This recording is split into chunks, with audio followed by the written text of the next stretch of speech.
2 miles from our office, just across the Brooklyn Bridge, this nondescript office building in the heart of bustling Chinatown in Lower Manhattan has a dark secret. Until several months ago, an entire floor of this building hosted an undeclared police station of the Chinese National Police. An ominous description from U.S. Attorney Breon Peace, who says that until several months ago, an entire floor hosted an undeclared outpost station of the Chinese National Police. Now just imagine the NYPD opening an undeclared secret police station in Beijing. It would be unthinkable. Lu Jianwang and Chen Jinping, seen in this photo from the criminal complaint, are accused of helping set up the station. But U.S. officials say it was not the type of police force the average American might think of. Instead of combating crimes, they say, they were committing them. Specifically, acts of transnational repression, where a foreign government, in this case China, stalks or intimidates individuals in the United States.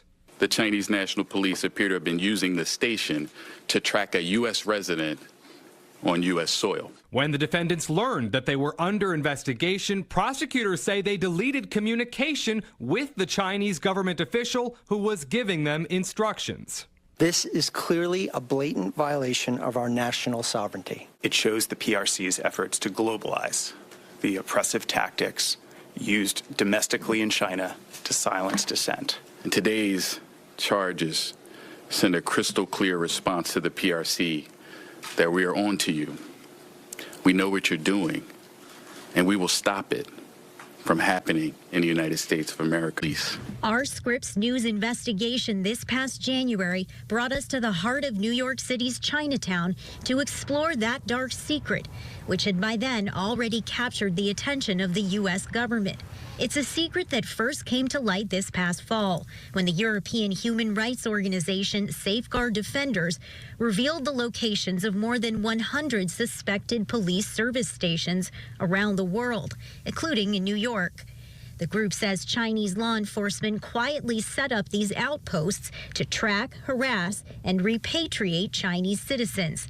In the U.S., the FBI had set its sights on Manhattan's Chinatown, a single building that's home to a Chinese outfit called the American Shangla Association.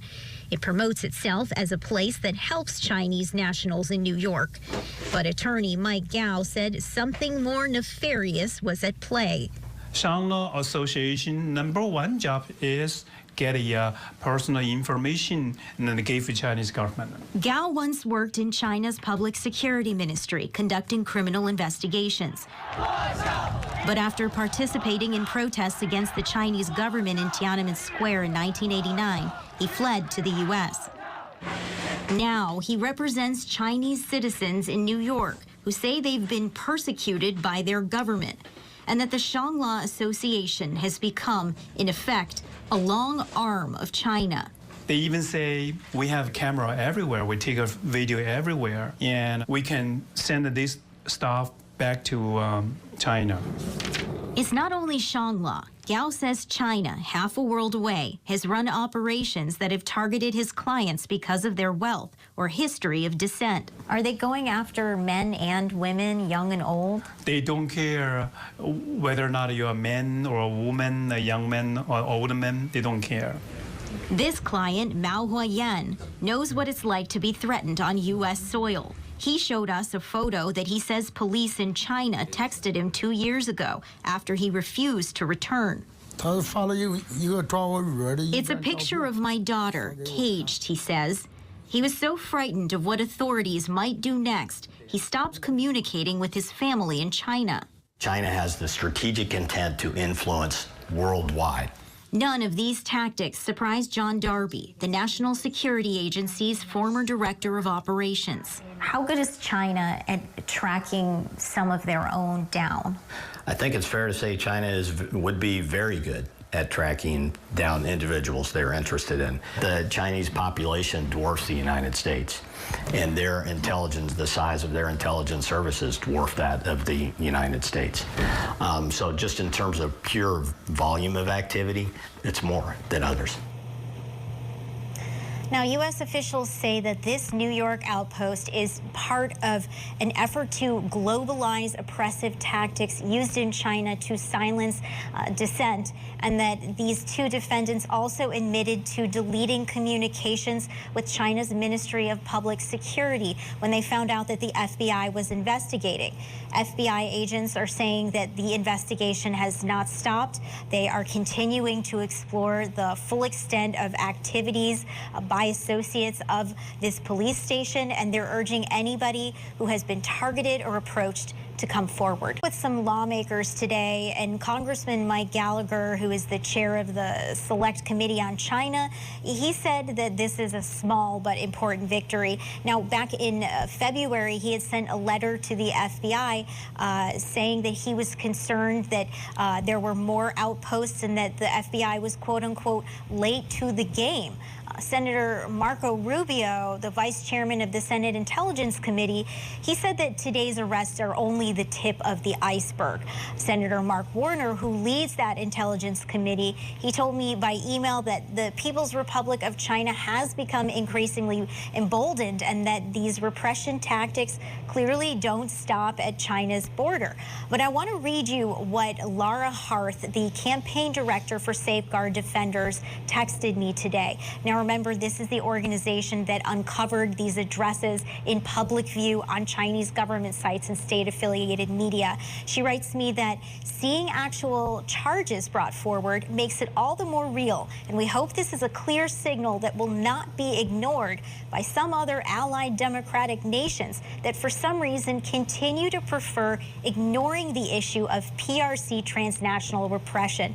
She tells me that some of these countries include France, Spain, and Italy, and she adds that the PRC statements indicate they fully plan on expanding their clandestine interference operations around. Yeah, and it's not just in New York, it's not just online. They do this on college campuses too, these pressure campaigns, and we're getting this message: stop this activity on American soil. But really, we've talked about this in the past. If a dissident does speak, what's the actual impact on family back in China? Well, this is one of the big levers that Chinese officers and agents have been using. I spoke with one man who said that he and his wife were happily married, but the authorities were going after his wife's family in China, and it had become so awful that they chose to divorce here in the United States to try to ease some of that pressure.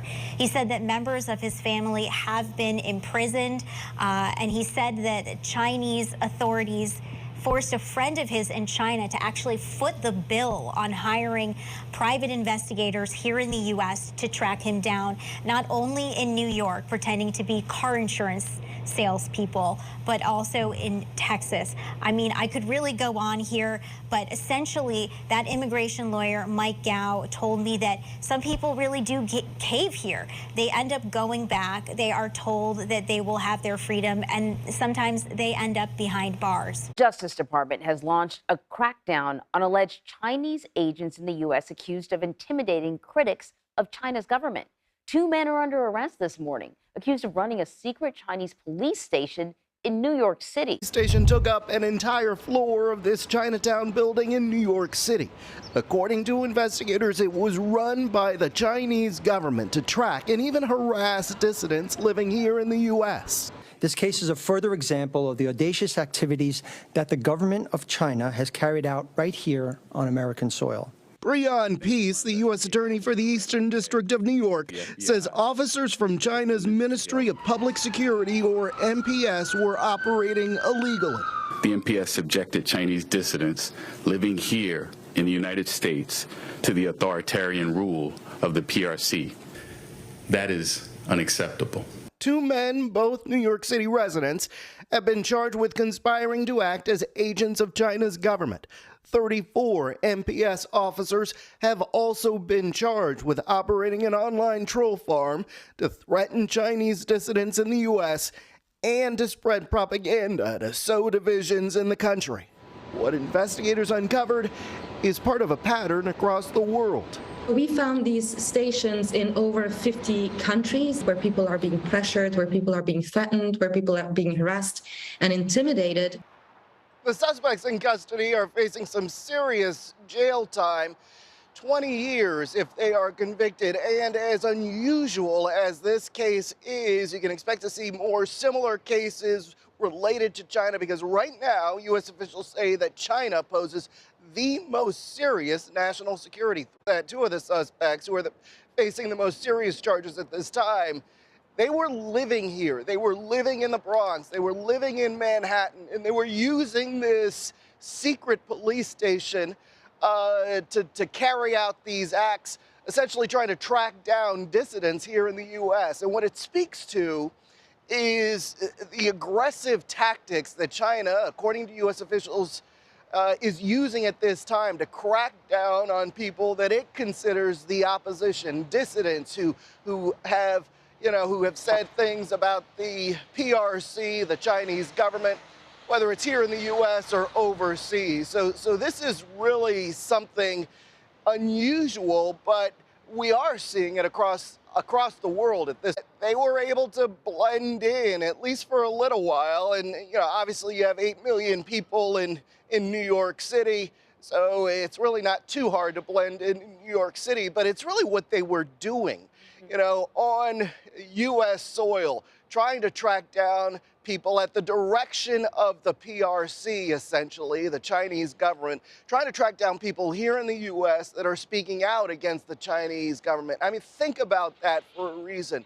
And part of the reason that prosecutors in this country, investigators, the FBI, are so intent on closing these secret police stations down is because you really don't want more of them popping up. And unless you track down people who are doing this kind of thing, involved in this kind of thing, this communication with the PRC, tracking down dissidents here in the U.S., you will see more of it happening. And I've been around long enough to know that, whenever the U.S. government fails to crack down on foreign adversaries doing any kind of espionage or something similar to espionage in the U.S., you have more countries getting in on the game because they see that, well, listen, China's getting away with this. We should try to do the same thing. So they're keeping pretty busy trying to track down people who are working on behalf of the Chinese government. The threat of Chinese operations inside the U.S. is becoming more clear by the hour. Only days after the DOJ announced arrests connected to a secret Chinese police station in New York, we are learning there could be more. Similar offices have been reported across North America, some in the heart of our country, most in communities with critics of the Chinese Communist Party. Of secret Chinese police stations and Chinese tactics to intimidate dissidents as really reaching an inflection point. They say that lines are being crossed that haven't been crossed before, and that authoritarian countries like China and Iran are using new tactics like hiring private investigators to stalk people, even planning to kidnap people that they want to silence. So just this week, federal investigators in New York announcing the arrests of 2 U.S. residents accused of secretly working with the PRC to operate a Chinese police station in Manhattan.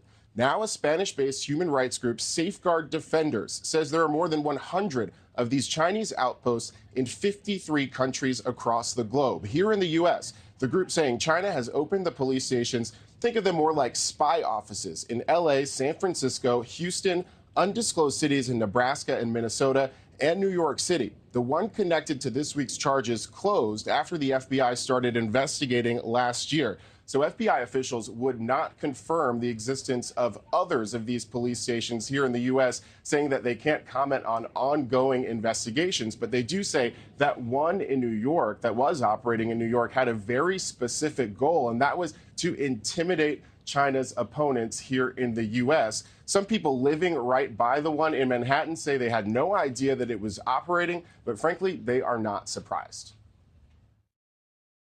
No, I wasn't particularly surprised. Nothing really surprised me. People do keep tabs on dissidents, whether through a nonprofit organization or whether through operatives in the field or something. A lot of countries do that. I think they may be aware all along. Let's say if you're a high-profile dissident and you make your way to the United States gave you sanctuary, or offer you asylum and all that, you would be aware that you would be followed. It's a stupid man who wouldn't look out for being followed or something. China's foreign ministry is saying that these are not police stations, that they are for people to use for things like renewing their driver's license. Continuing in the United States, 2 years after a secret Chinese police station in Manhattan's Chinatown was exposed, a 60-year-old New York man has now pleaded guilty to conspiring to act as an unregistered foreign agent for the Chinese government. Now, according to federal authorities, the outpost above a ramen stall offered basic services like renewing driver's licenses for Chinese nationals. But it also helped Beijing identify pro-democracy activists in the United States. While Beijing denies the allegations, claiming the site only provided administrative services, Washington sees this as a violation of its sovereignty. Tensions between the United States and China have entered new territory. And at the heart of the latest conflict is a secret Chinese police station hidden in the bustling streets of Manhattan's Chinatown. On Wednesday, 61-year-old Chen Jinping admitted in federal court to conspiring to act as an unregistered foreign agent for Beijing. The station, disguised as a community organization, operated above a ramen shop, opened in early 2022 and served two faces, one public, one covert. Most people, they immigrate to the United States here. They just want a better life for themselves. They don't get involved in this politics stuff. I mean, I don't get myself involved between the ROC and the PRC thing. Yeah, there are some people who do, and most people just ignore that stuff. I mean, you haven't done anything bad, but you have nothing to worry about. Is the saying? On the surface, it assisted Chinese citizens with mundane tasks like driver's license renewals. But behind the scenes, federal prosecutors say it spied on pro-democracy activists and worked to silence critics of China's Communist Party.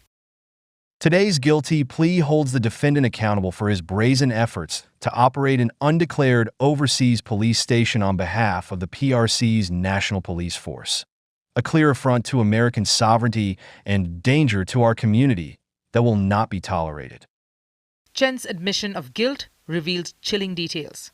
After 2 years of trials, he confessed to removing online articles about the station under Beijing's direction. He also destroyed messages with Chinese officials when U.S. authorities launched their investigation. Chen now faces up to 5 years in prison, with sentencing set for May 30th, 2025. Today's acknowledgement of guilt is a stark reminder of the insidious efforts taken by the PRC government to threaten, harass, and intimidate those who speak against their Communist Party. These blatant violations will not be tolerated on U.S. soil. The FBI remains committed to preserving the rights and freedoms of all people in our country and will defend against transnational repression at every front. But that's not all. During the confession, Chen admitted he wasn't acting alone. His co-defendant, Lu Jiangwang, has denied similar charges and awaits trial. The U.S. officials are treating the case as a wake-up call, with law enforcement officials supporting the arrests. We need to make it very clear diplomatically to the Chinese, essentially, lack of a better term, we need to tell them to knock it off.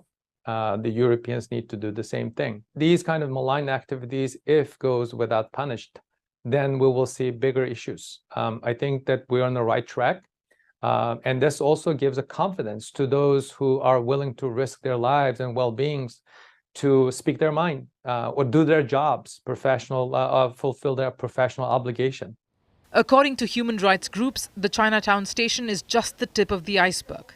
Reports suggest China operates over 100 such outposts worldwide, spread across 53 countries.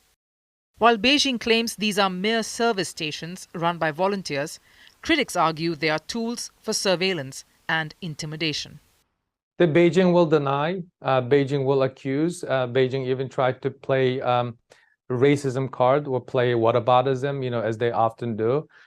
They will start name calling. They may even start announcing additional sanctions. In some instances, individuals have been sanctioned more than once. That's what they do. So we need to care less about what they say, what they respond. We need to keep doing the right thing, which is to hold those bad actors to account. The case underscores the escalating strain in U.S.-China relations. As the Justice Department ramps up investigations into foreign interference, the spotlight grows on China's overseas influence campaigns. And a worrying question looms.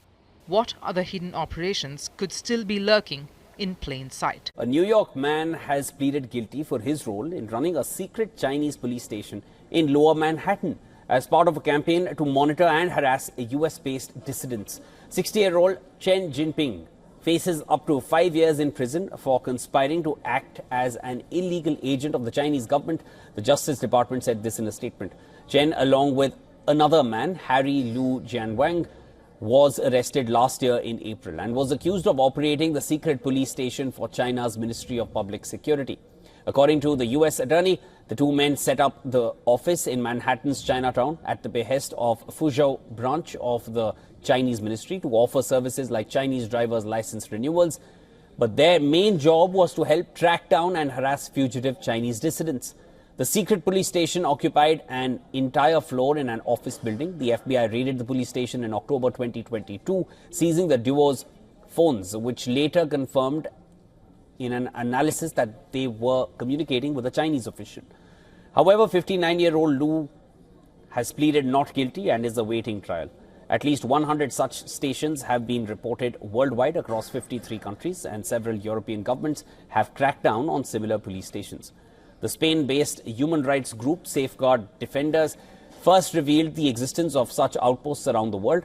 According to Safeguard Defenders, these police stations have been involved in pressuring Chinese nationals to return home to face criminal charges. The U.S. officials said the Manhattan office had been visited by officials from the Chinese consulate in New York. But China denied that they are police stations, saying they are service stations providing administrative services to nationals overseas. 6 more Chinese police stations operating in the U.S., spanning from California to New York and in between. But the facilities extend beyond American borders, too. Spain-based human rights watchdog Safeguard Defenders noting there are over 100 of these Chinese overseas stations operating in 53 countries. Human rights groups and U.S. officials raising concerns that they are used to harass and intimidate Chinese dissidents, while China maintains they simply help Chinese nationals with their documents and driver's licenses. What do you think? Let us know below and subscribe if you haven't already. A Chinese man was arrested in 2023 for allegedly running a secret Chinese police station in New York City. He pled guilty yesterday to acting as an illegal foreign agent, Gordon. He's now facing 5 years in prison. He and his partner allegedly opened this police station back in 2022 to track and intimidate Chinese dissidents living in the United States. Both were caught deleting communications with an official from the Chinese Ministry of Public Security after learning that they were, in fact, under investigation. Gordon, you've been talking about this for so many years, these police stations. You first broke the news on this program years ago that Beijing had set up these police stations in America. Again, no response from Biden for years on police station. Why would we need Beijing police stations in New York City? No, we don't. And we don't need the 7 to 9 other police stations in the United States that the New York Post and the Daily Caller have written about and reported. It's fine that they closed the New York one. I'm great that they did that, but they should be closing the other installations as well. It is just no justification for allowing the Chinese to violate our sovereignty and in many cases commit crimes against us. We're allowing consular officials and Ministry of State Security agents to commit those crimes and violate our security on our own soil.